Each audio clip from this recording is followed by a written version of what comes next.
In modern times, the idea that we live in a geocentric universe upon a level stationary plane Earth has been so marginalized, mocked, and ridiculed that even attempting to have a serious conversation about the subject usually results in nothing but a barrage of smirks, sneers, and sarcasm.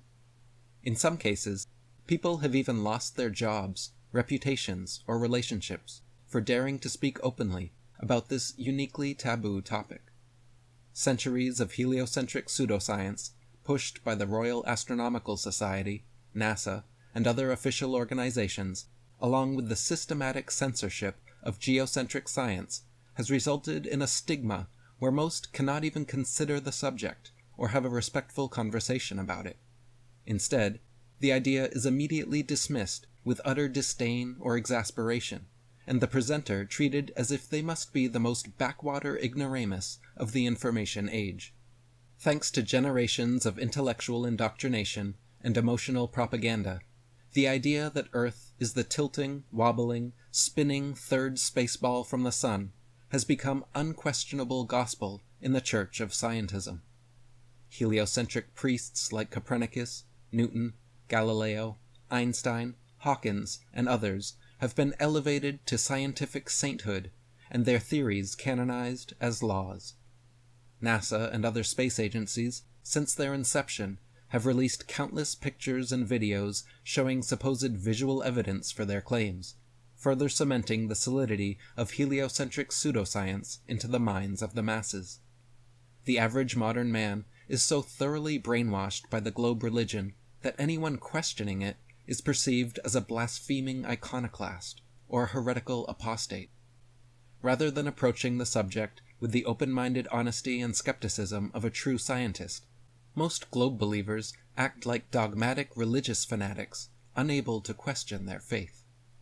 Due to this knee-jerk rejection faced when trying to inform others, the challenge of getting people to reconsider what they have been taught can be an overwhelming task.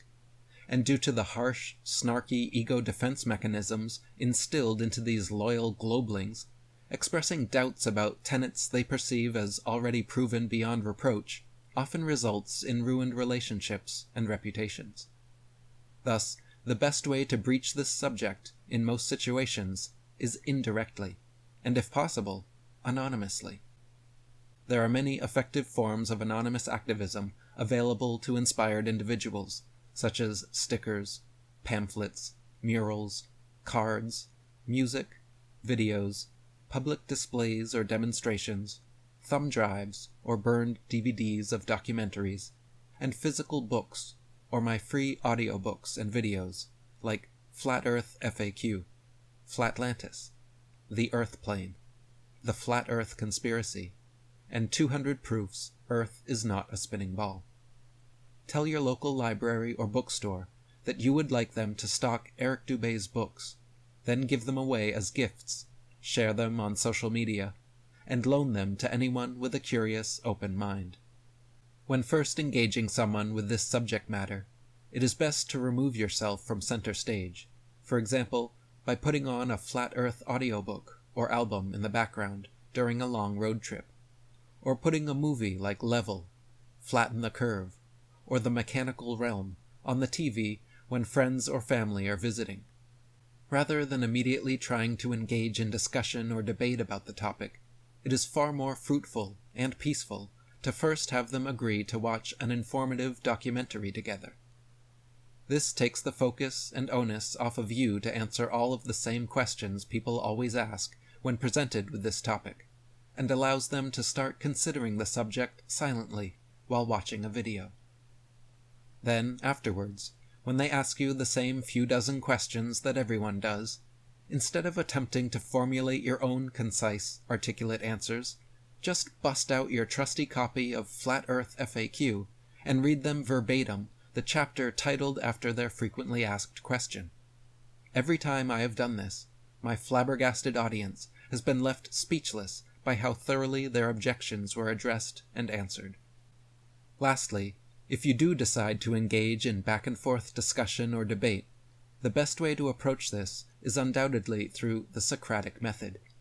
This involves systematically questioning beliefs, assumptions, and preconceptions, then based on their answers, continuing to ask further leading questions towards the goal of exposing a contradiction, hypocrisy, double standard, or outright impossibility.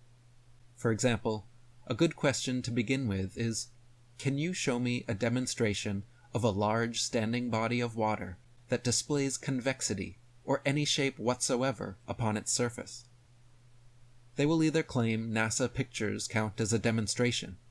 They will claim water droplets or the meniscus in a glass of water somehow constitute a large standing body of water.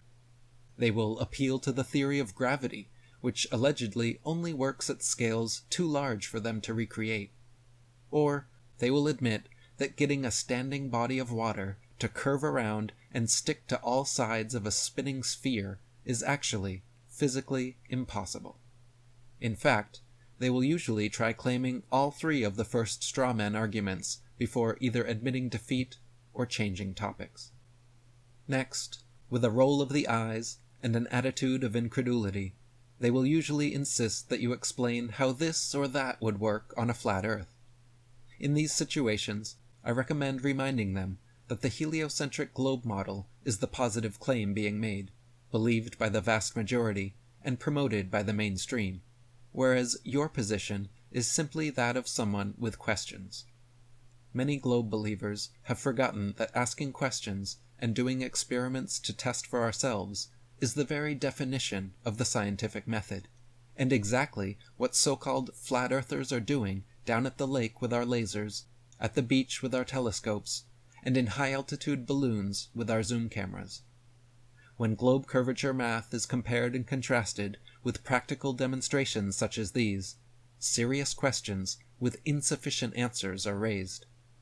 And as the late scientist Richard Feynman noted, I would rather have questions that cannot be answered than answers that cannot be questioned.